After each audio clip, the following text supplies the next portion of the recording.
Salut à tous, j'avais dit qu'on ferait un Facebook Live suite aux vœux du président Macron.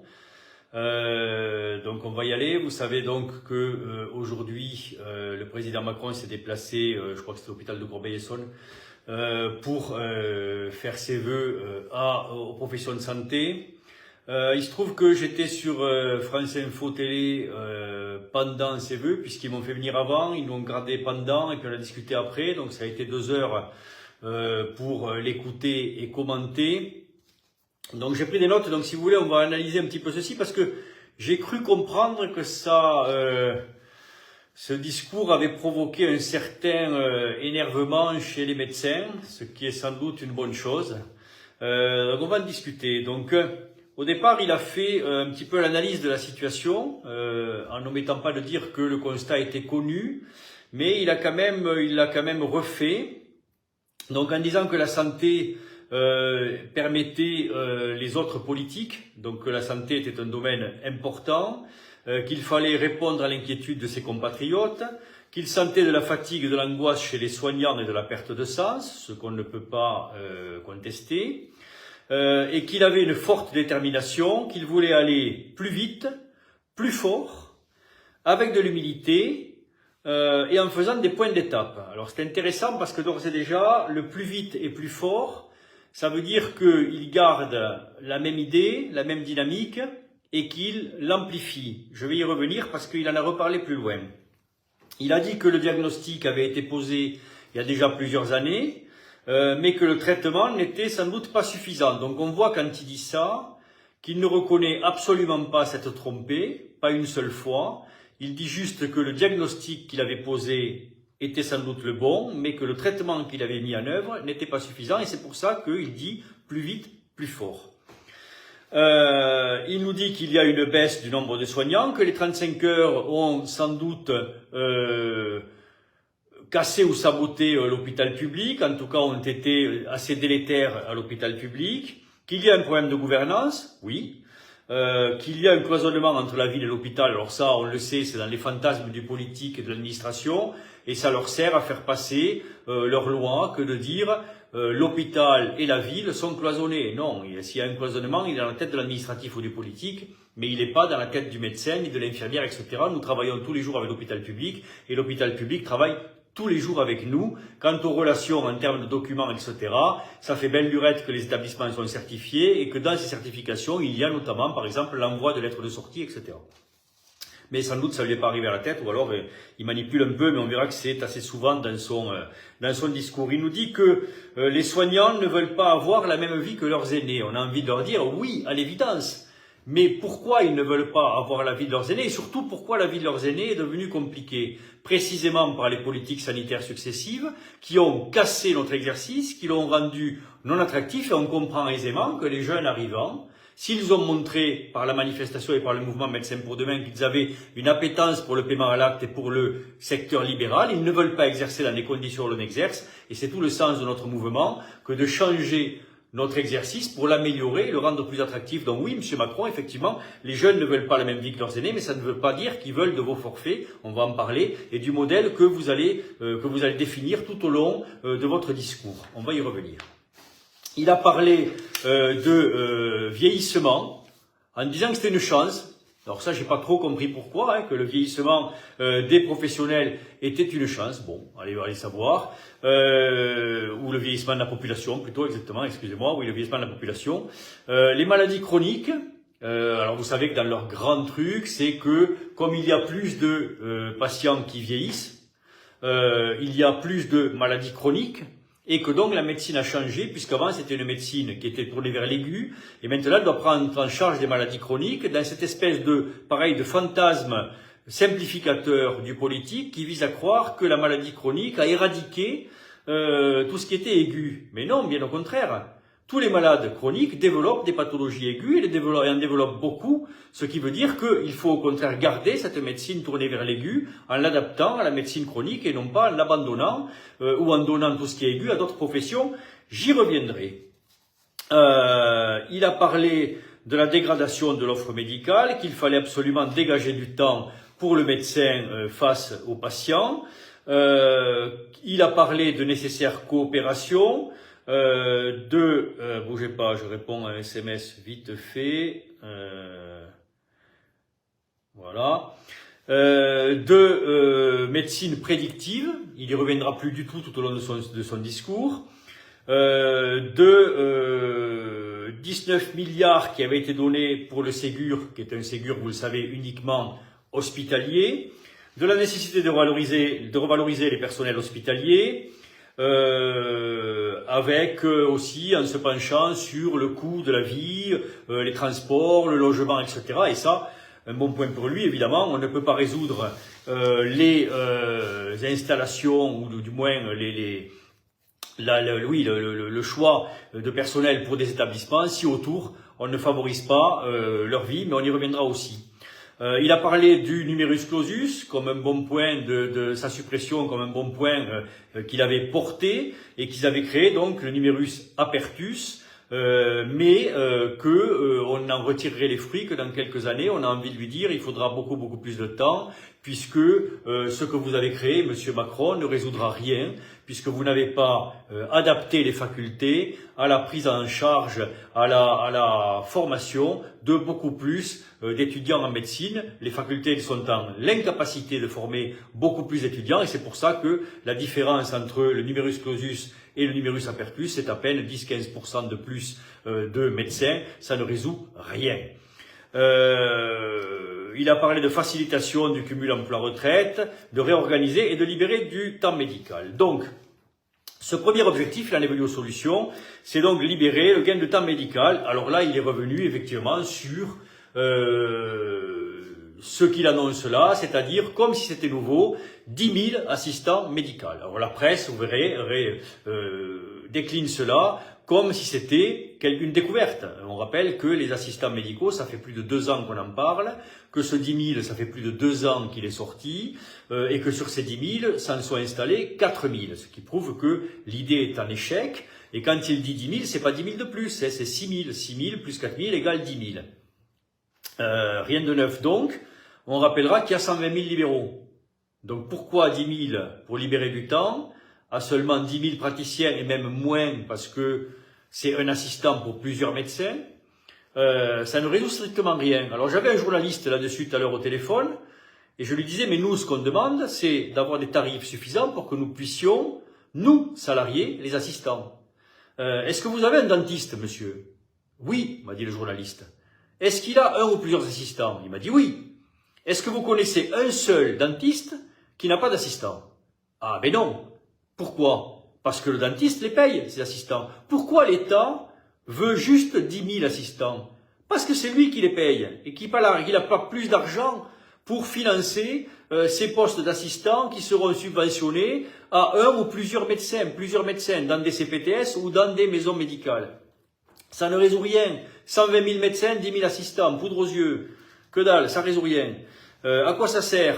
Ça sert à permettre aux médecins de voir plus de monde. Mais il voit déjà plus de monde, monsieur. Mais là, il en verra encore plus.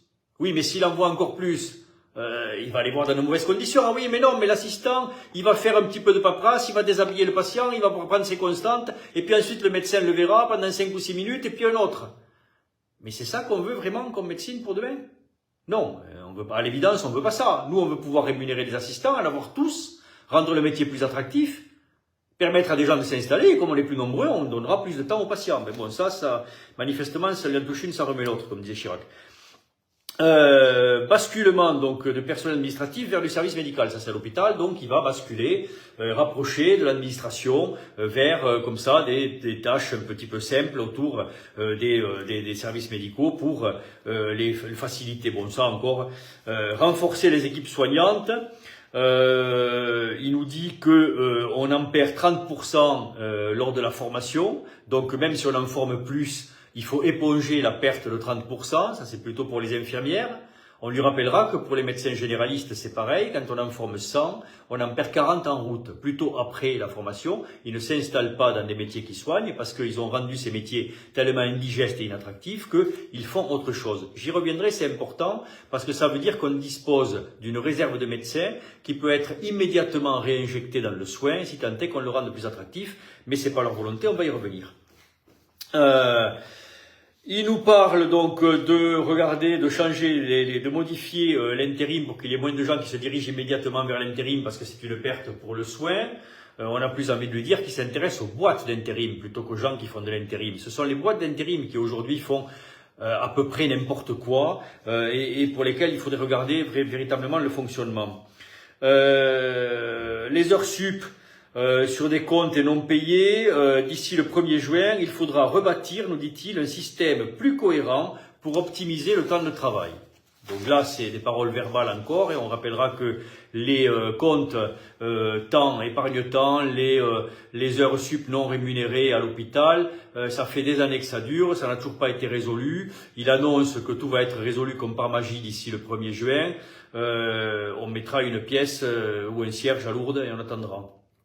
Réorganiser les soins pour des soins plus humains, alors ça c'est fabuleux, un passage que personne n'a remarqué, vous verrez pas un journaliste en parler, à un moment il nous dit, il y a une déshumanisation du soin, que vous vivez tous, 2 points, ouvrez les guillemets, c'est la faute à personne.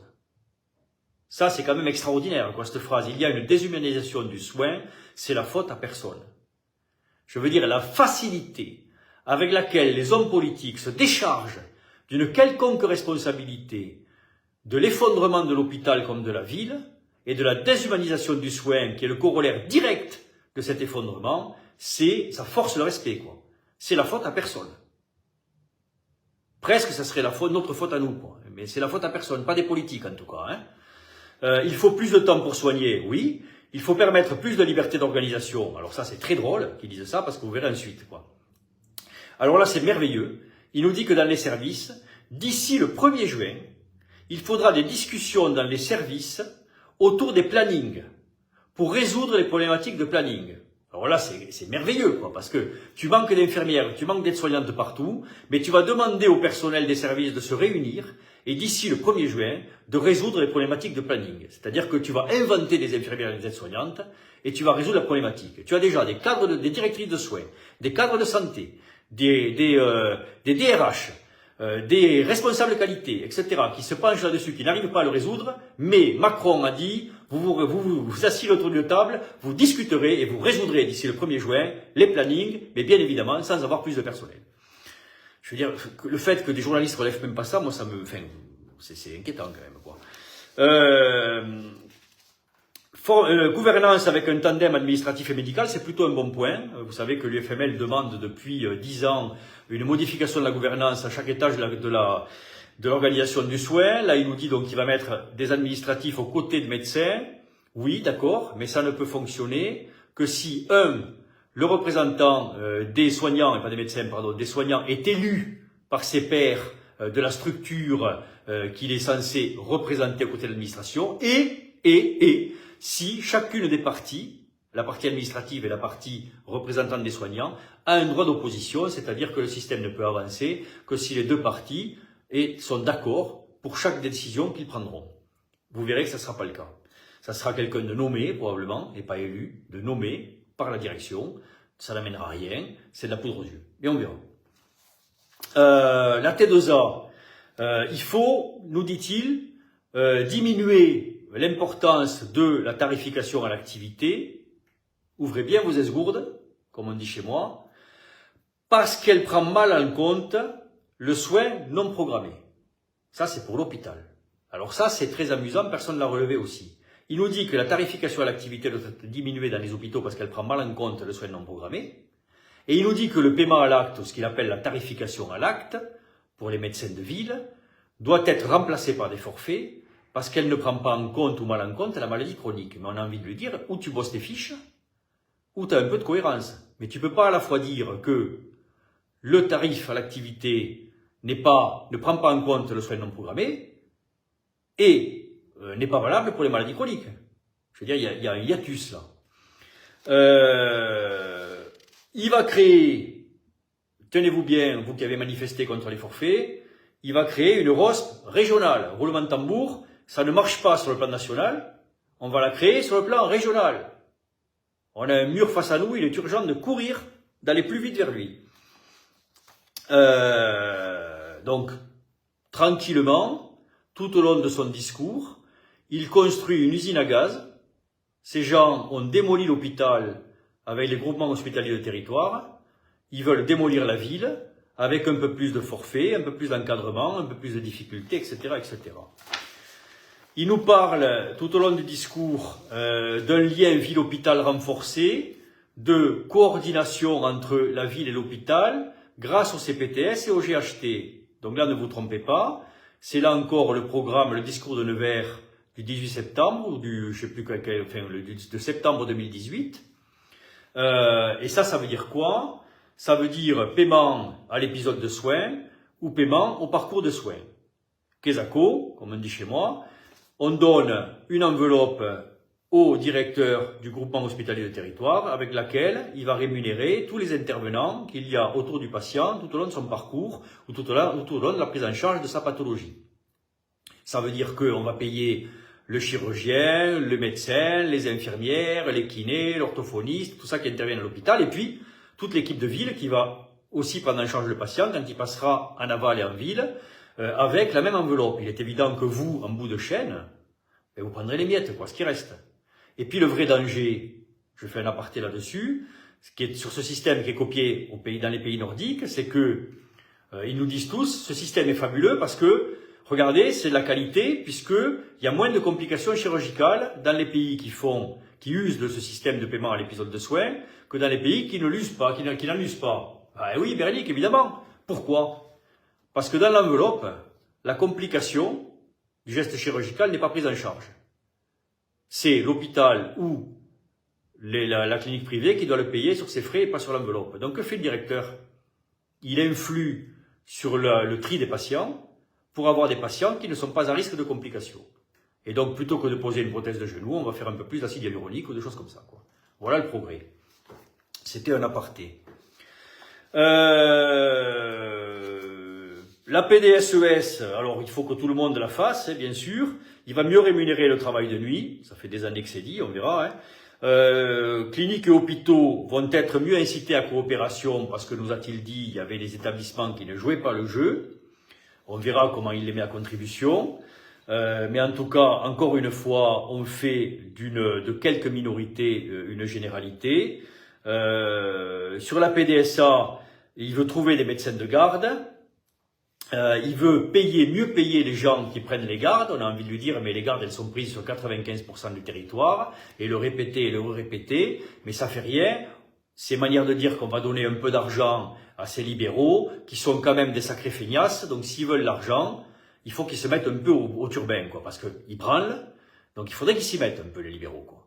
Donc il va mieux les payer s'ils prennent plus de gardes, il va mieux rémunérer ceux qui prennent des patients en plus de leur patientèle dans le cadre du SAS. C'est déjà en place, hein, il n'y a pas de nouveauté, il y a que les gens qui ne sont pas au fait du discours, au fait du dossier qui pensent que c'est nouveau. Il n'y a rien de nouveau là-dedans, hein. C'est le SAS. Et mieux rémunérer bien sûr au forfait, hein, ceux qui participent et qui sont là lors des coups de chauffe, nous dit-il. C'est-à-dire qu'il s'imagine que le médecin, il peut rajouter des patients aux patients. Genre, vous avez 20 patients dans la salle d'attente, 15 devant la porte, mais vous pouvez en prendre et en rajouter dans une médecine qui est forcément de bien meilleure qualité, parce qu'on va vous filer 3 sous, quoi. C'est pas très sérieux, quoi. Et pour favoriser ça, il nous dit qu'il va notamment donner les renouvellements d'ordonnances et d'autres actes aux pharmaciens. Alors là, je m'arrête là-dessus parce que l'idée du renouvellement d'ordonnance, c'est juste un crachat à la gueule des médecins généralistes. Parce que le renouvellement d'ordonnance, tous les gens qui pratiquent et qui me regardent là, savent que ça n'existe pas. On réévalue des ordonnances, mais on ne renouvelle pas des ordonnances. Chaque fois que l'on voit un patient pour réévaluer son traitement, on l'examine, on pèse le pour et le contre du maintien de telle ou telle molécule, de sa dose, etc., de son risque, de ses interactions, etc., etc. Bref, on fait de la médecine.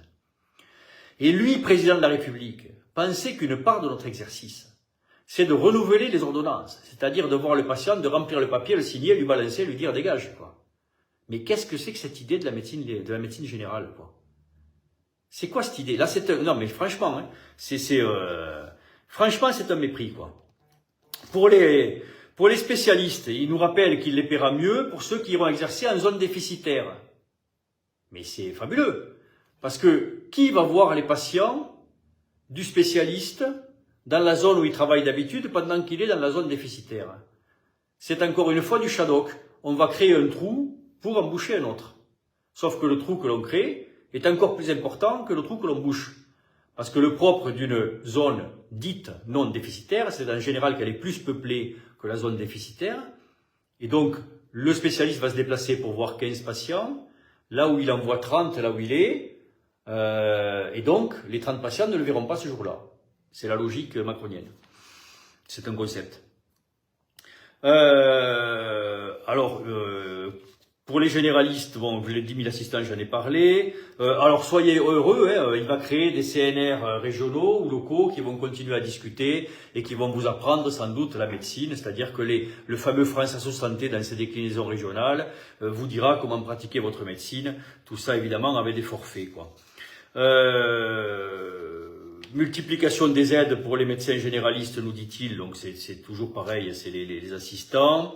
Simplifier les certificats, ben ouais, ben on a envie de lui dire c'est en cours, hein, on y travaille on y travaille en négociation conventionnelle. Le seuil de téléconsultation de 20%, c'est une erreur, a-t-il dit, je le fais sauter. Alors, on a envie de lui dire oui et non. Oui, pour la psychiatrie et certaines professions qui sont effectivement taillées tout à fait pour exercer en téléconsultation. La psychiatrie, c'est le parfait exemple. Mais attention, quoi. Parce que là, si on fait sauter n'importe comment ce truc, on ouvre grand la porte à la finance et aux plateformes commerciales de téléconsultation. Danger, hein. Là, il y a un vrai danger. Et on sait que la Startup Nation, elle adore ça. Elle adore les plateformes commerciales. Alors, on est arrivé avec notre ministre Braun, on était arrivé à les bloquer. Avec cette histoire d'arrêt de travail non remboursé, si c'était pas fait par le médecin traitant ou par quelqu'un qui avait vu le patient dans l'année qui précédait. Mais là, on voit que, de nouveau, on ouvre sans règle. Attention. Alors, évidemment, il nous parle de l'augmentation des IPA, hein, qui feront les renouvellements d'ordonnances aussi, qui pourront s'occuper des maladies chroniques, dans le cadre de délégation d'actes. Voilà, on remplace l'un par l'autre, on remplace Pierre par Paul, même si Paul est moins formé que Pierre. Alors on le redit, hein, parce que je sais que les IPA verront cette vidéo, on le redit, on n'a rien contre les IPA, rien. Simplement, on veut travailler avec elles dans le cadre de protocoles et dans le cadre d'équipes de soins bien définies, et pas n'importe comment, quoi.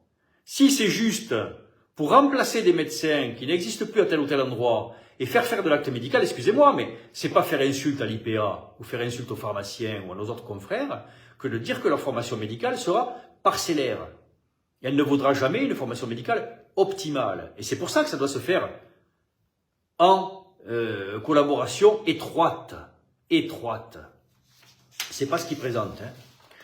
Les lapins, responsabiliser les patients, il en a parlé, c'est plutôt un bon point, sauf qu'il n'a pas parlé de les faire, de monnayer ou de faire payer un rendez-vous non honoré, hein. Il a dit qu'il y aurait des choses de faites, on verra. Il a parlé d'une santé qui était devenue un droit de tirage illimité. Alors c'est très rigolo ça. Droit de tirage illimité parce qu'on ne paye jamais. C'est la personne qui défend les forfaits, qui vous dit en parlant des patients, et qui vous dit que le paiement à l'acte n'est pas une bonne chose, qu'il y a un droit de tirage illimité parce qu'on ne paye jamais. Mais on a envie de lui dire, plus tu vas supprimer le paiement à l'acte, plus tu auras un droit de tirage illimité parce qu'on ne paye jamais. Hein. Les 600 000 patients en ALD qui n'ont pas de médecin traitant, merveilleux, il dit, fin 2023, tous les patients en ALD auront un médecin traitant. Alors on se dit, mais comment? Mais je vous l'explique. Dans le programme présidentiel de Macron et dans la lettre de cadrage, il est dit que les CPTS doivent mailler l'ensemble du territoire fin 2023. Quelles sont les missions des CPTS? Que tous les patients aient un médecin traitant et que tous les soins non programmés voient une réponse. Donc, si vous mettez des CPTS sur tout le territoire, sur le papier, vous avez résolu le problème. tous les patients ont un médecin traitant. Dans la réalité, c'est faux. C'est comme l'hydroxychloroquine. In vitro, ça marche. In vivo, ça marche pas. Mais là, c'est la même chose. Vous n'avez pas de médecin, ou peu, enfin, vous avez peu de médecins dans les CPTS, dans l'incapacité de prendre tous les patients, parce que vous n'avez pas augmenté le nombre de médecins, et donc, tous les patients n'ont pas un médecin traitant, mais ils l'ont sur le papier, ce qui conforte et résout le problème du politique. Du moment que c'est sur le papier, c'est résolu. Et alors, d'ailleurs, il se corrige lui-même, il dit non, pas un médecin traitant, mais une équipe traitante, dit-il. Délégation, IPA, etc. Une équipe traitante, retenez bien ça. Ça veut dire quoi? Ça, c'est important parce que du concept de médecin traitant, vous passez au concept d'équipe traitante. Dilution de la responsabilité. Je vous rappelle que l'UFML, c'est l'Union française pour une médecine libre et indépendante et la défense de la responsabilité du médecin. Alors, c'est long comme titre, donc on l'a plus mis dans le truc, mais c'est ça notre vrai truc.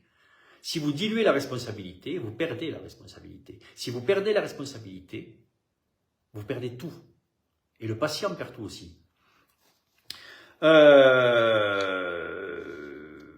Voilà, donc rien, discours du l'heure 15, rien sur les installations, rien sur la favorisation des installations, rien du tout. Et un discours qui vient après un mouvement de grève et une manifestation relativement historique, fait par des jeunes, pour la plupart, qui descendent dans la rue pour défendre le paiement à l'acte, et qui se voient pour toute réponse une augmentation des forfaits, une augmentation de l'encadrement, une augmentation du lien avec l'hôpital, etc., etc. Copie, zéro. Zéro.